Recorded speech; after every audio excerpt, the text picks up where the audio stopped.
de regreso, listos para el próximo caso de hoy.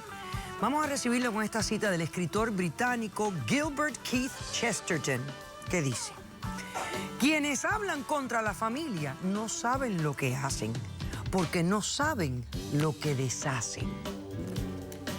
Que pasen los litigantes. Toda mi vida he intentado ser feliz. Quizás no de la mejor manera. La pérdida de mis padres me ha cambiado la vida. Y aunque aún me queda familia, nada volverá a ser igual. Buenas tardes y bienvenidos. Buenas tardes, doctora. Arturo, estás demandando a María Alejandra. Dime, ¿quién es ella? ¿Por qué la demandas? ¿Y qué pides para resolver este caso? Bueno, doctora, María Alexandra es mi hermana mayor.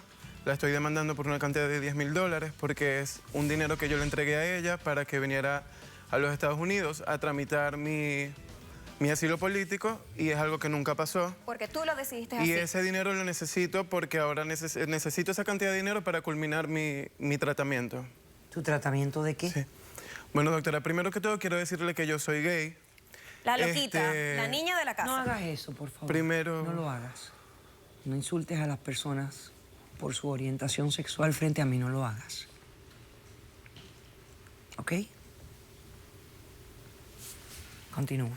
Bueno, doctora, quiero comentarle que desde muy temprana edad mis padres notaron en mí un amaneramiento, una diferencia, entre comillas, por lo cual he sido siempre señalado en mi familia, por mis hermanas, por mi papá más que todo.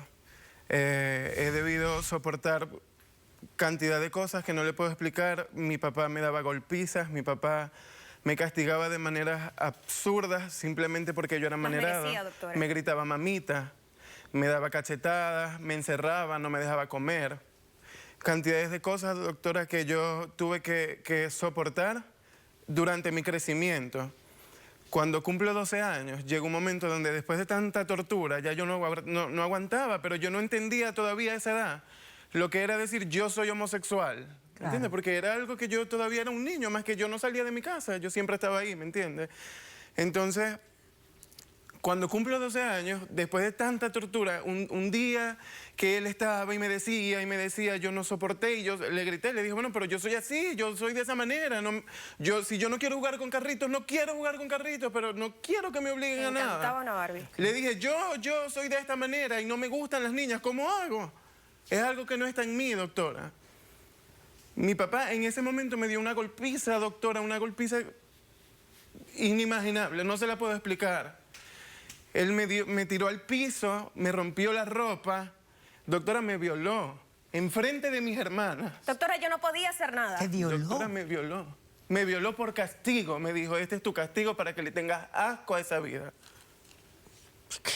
¿Qué salvajismo ese? En ese momento yo decido huir de mi casa, salí corriendo, por lo cual estuve en la calle, caí en drogas, caí en malas juntas, en malas personas, ¿Esa sí era la en vida malas que te compañías. gustaba? Es la única vida que conocí. Es la vida que conocí, doctora. Comentarios tan absurdos los tuyos. Tenía 12 años. Era una niña, doctora. ¿Y qué? ¿No? Eso está mal. ¿Qué cosa? Que fuese una niña. Doctora, eso era algo Díselo que a no Dios. estaba en mí. ¿Por qué no se lo dices a Dios? Que hace así a los seres humanos. Continúa con tu demanda, por favor. Cuando estoy en la calle, después de 3 años, conozco a Luis, a la edad de 15 años, que es mi pareja actual, con el que ya tengo 10 años. Él me lleva a vivir a su casa, con su familia, ellos me apoyan, me ayudan a salir adelante. Luis me ayuda a estudiar, ya que él es un poco mayor que yo. Me ayuda a estudiar, me apoya, me dice, ve a la escuela, luego estudio en la universidad, luego hice un posgrado. Pero de igual manera eso nunca fue suficiente para que mi padre reaccionara. Nunca vio mi carrera, nunca vio mi posgrado, nunca vio mi vida, no vio lo bueno, simplemente que yo era una niña, que yo era que yo era una mujercita, que a mí me gustaba ser mujer, que yo... Doctora, no le puedo explicar cómo no se me olvidan las cosas, cómo tengo esos recuerdos, cómo el día que yo le dije en su cara que sí, que yo era de esa manera, antes de que me violara, doctora, me dio una patada tan fuerte en el pene, tan fuerte que yo tuve los testículos inflamados, doctora, más de 3 semanas. Horrible, horrible, no se lo puedo explicar. Y en mi crecimiento siempre estuvo esa imagen, o sea, es algo que no puedo, no sé Sí, cómo... no puedes Demasiado exagerado. despegarte de eso. Ok, entonces, Bueno. ¿qué pasó? Bueno, el año pasado, a mediados del mes de junio, yo empiezo a sentir una molestia en el testículo izquierdo, por lo cual voy al médico. Cuando llego al urólogo, él decide realizarme un ecograma. Cuando me realiza un ecograma, se da cuenta que tengo un tumor y no era ni una hernia ni una torsión testicular como se pensaba, y deciden intervenirme de inmediato.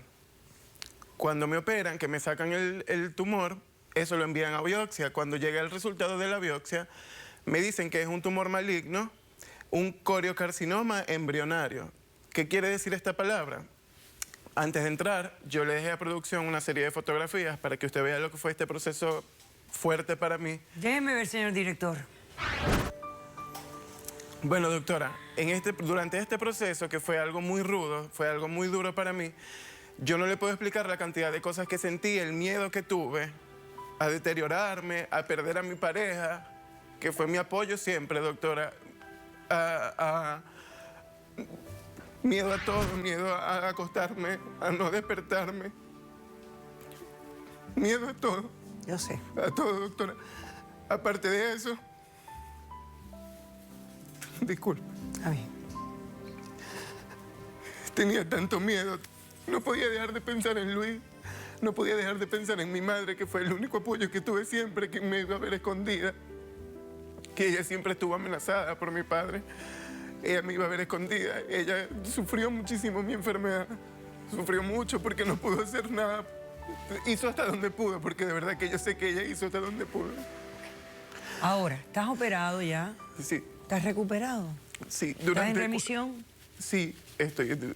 Cuando, en este proceso de quimioterapia, mi padre se entera que mi tumor, como es embrionario, esto quiere decir que es un tumor que se forma y se desarrolla cuando se forma el embrión en el vientre de la madre.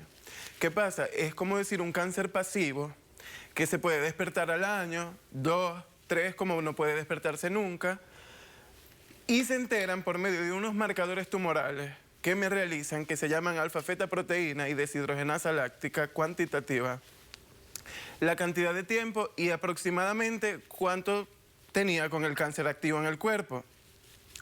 ¿Qué pasa? Yo descubro cuando me dicen eso, cuando mi doctora me dice, eso se te puede despertar por una vida de sufrimiento, por rencores, por odios, por rabia, por un mal golpe. Ahí está el golpe de tu padre. Por un mal golpe. La mala Y vida que llevaba ahí también, descubro doctora. yo, doctora, Ahí. descubro yo de dónde se origina este tumor. Ok. Escúchame, Arturo. Tengo que hacer un corto receso. A la vuelta quiero que me expliques concretamente y concisamente cómo fue el trato que hiciste con ella sobre este dinero que se supone que ella hiciera precisamente, o sea, en base a qué era tu asilo político. Y luego ella responde a la demanda. Regresamos enseguida. Doctora, se trajo los $10.000.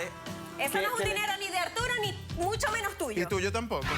Los guajiros me están amenazando a mí, doctora, que me van a matar si yo dentro de 30 días no pago ese dinero. Caso cerrado.